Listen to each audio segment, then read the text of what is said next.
Olá, queridos, graça e paz. Hoje nós vamos conversar sobre um testemunho pessoal. Bom, se ele viesse, eu não subiria, e se eu morresse, eu não estaria com ele. Essa foi a certeza que eu tive no meu coração. Antes, porém, se você quer nos apoiar, deixe aí o seu gostei. E se você não é inscrito no canal, se inscreve para que possamos fazer com que o vídeo vá mais adiante e tenha um alcance maior, tá bom? Assim nós agradecemos o seu apoio.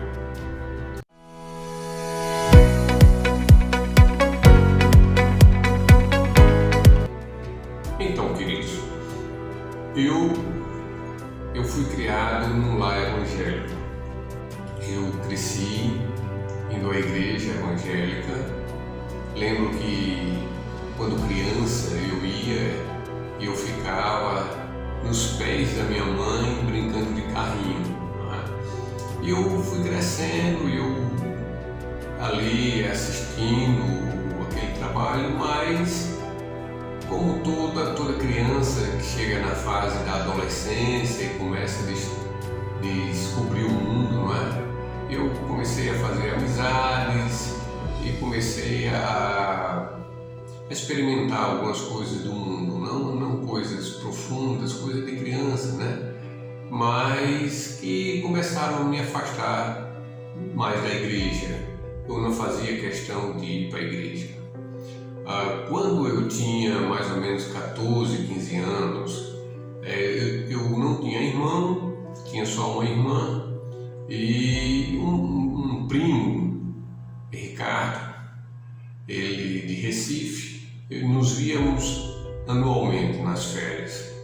E ele sofreu um acidente no hospital, ele se converteu e ficou muito assíduo.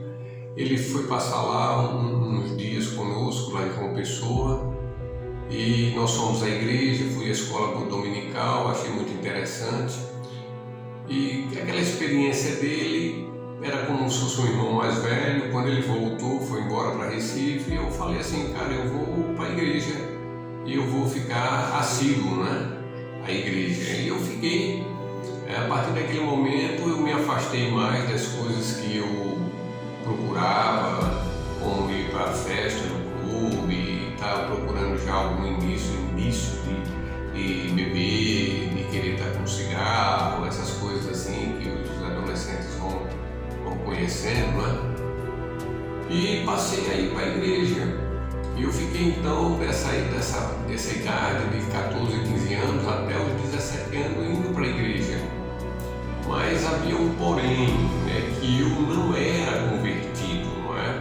Eu ia para a igreja regularmente, na escola dominical, no domingo, no meio da semana eu não ia na oração, porque eu era meio intimidado com a oração, porque eu não tinha experiência de orar publicamente, eu me intimidava, eu preferia ir no culto da quinta-feira, que era doutrina.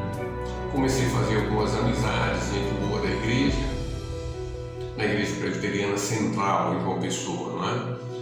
E lá perto de casa, no bairro que eu morava, no José Américo, abriram uma congregação do Betel, Instituto Bíblico Betel. Eles também tinham uma igreja e eles abriram uma congregação pequena, muito pequena, não é? E eu comecei então a ir também porque ficava próximo de casa.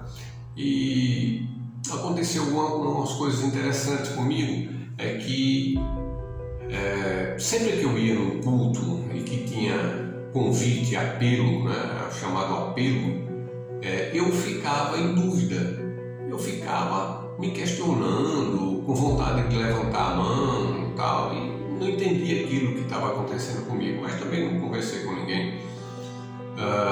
Então passou-se aí uns 3 meses. E um dia eu fui a essa congregação. Foi eu, o Antônio Carlos, um outro amigo e irmão em Cristo, e o Abraão, que era da Bahia, ele estava estudando lá em João Pessoa, e nós fomos para este culto. E por incrível que pareça, eu acho que não tinha mais do que 8 pessoas. Mas o seminarista que estava lá na frente,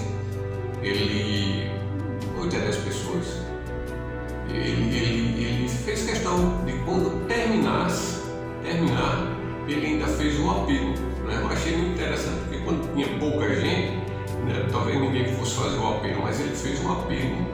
E naquele momento, Deus me deu plena convicção de que se Jesus voltasse, eu não subiria. E que se eu morresse, eu não ia estar com ele. Amados, eu fiquei com um choro na garganta. Eu não conseguia dizer um ai. Eu não conseguia dizer um oi sequer. Porque terminou ali o culto e o pessoal ficou se confraternizando, conversando, batendo papo. Eu não abria a boca, porque se eu abrisse a boca, eu ia chorar. Fiquei calado, até que eu comecei a seguir, subindo a rua em direção à minha casa, e aí o Abraão, Antônio Carlos, e pela graça de Deus colocou ali uma seminarista que ia subindo conosco.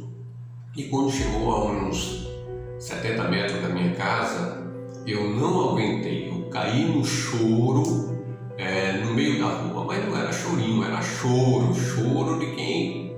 Né? Choro, tanto aí que os meus amigos me rodearam e falaram: Silvio, cara, tu tá doente, tu tá sentindo alguma coisa e tal, e me colocaram assim pro lado da calçada. E eu entendo agora porque Deus colocou aquela seminarista, porque se fosse ficar só com os meus amigos, ele não tinha experiências de me conduzir naquele momento, né? E ela então conversou comigo e ela perguntou: Silvio, o que é que está acontecendo? E eu falei para ela: eu não tenho certeza da salvação. E eu disse a ela: se Jesus voltar, eu não subo. E se eu morrer, eu também não vou estar com ele. E ela disse: você quer entregar a sua vida ao Senhor? Eu disse: quero sim, eu quero entregar a minha vida a Ele. E eu lembro que ela orou por mim ali, e eu me lembro de uma frase na oração dela, e até hoje eu faço essa mesma oração quando eu oro por alguém que se converte. Ela disse: Pai, entre toda a sua oração, né? Ela disse: Pai, escreve o nome de Silvio no livro da vida eterna. Amados, ali foi o ápice da minha conversão, foi a minha conversão. A partir daí a minha vida tomou um sentido espiritual. Até então eu era religioso, eu ia para a igreja religiosamente, e a partir daí os meus olhos se desvendaram para o mundo espiritual. A Bíblia começou a ter sentido para mim. A igreja, as coisas de Deus começaram a ter sentido espirituais, começaram a alimentar a minha alma. Eu comecei a desvendar tudo isso e foi altamente empolgante, né? Eu tenho essa certeza e essa convicção da necessidade de que as pessoas passem pelo processo de conversão, porque o processo de conversão é uma obra do Espírito Santo. A palavra do Senhor, lá em Romanos capítulo 16, verso 8, a partir do verso 8, fala sobre que o Espírito Santo convence da justiça, do juízo e do pecado. Esse foi um processo em que o Espírito Santo esteve trabalhando na minha vida até me conduzir àquele momento de total e absoluta entrega para Ele. E aí a minha vida mudou, e nessa história eu acho que eu já tenho uns 35 anos de convertido ao Senhor, e essa foi a minha primeira e profunda experiência com meu Deus, tá bom? Eu espero que essa experiência possa também chamar a sua atenção e de alguma forma te abençoar. Eu fico muito alegre em saber disso. E se você tem a sua experiência, e se você quer contar também, quer falar da sua experiência, alguma coisa que lhe aconteceu, ou se você está passando por esse processo de inquietação, Deus inquietando o seu coração, comente aí comente aí. E se precisar de ajuda, puder ajudar em alguma coisa, nós vamos conversar, nós vamos entrar em contato, eu vou poder te conduzir nesse momento aí de experiência com o Senhor, tá bom? Que Deus te abençoe. Se você puder nos ajudar, deixando um comentário e compartilhando esse vídeo, nós vamos agradecer demais, porque faz com que o nosso vídeo seja entregue a mais pessoas, tá bom? Então, fique com o nosso abraço, Deus abençoe e até o próximo vídeo, se Deus quiser.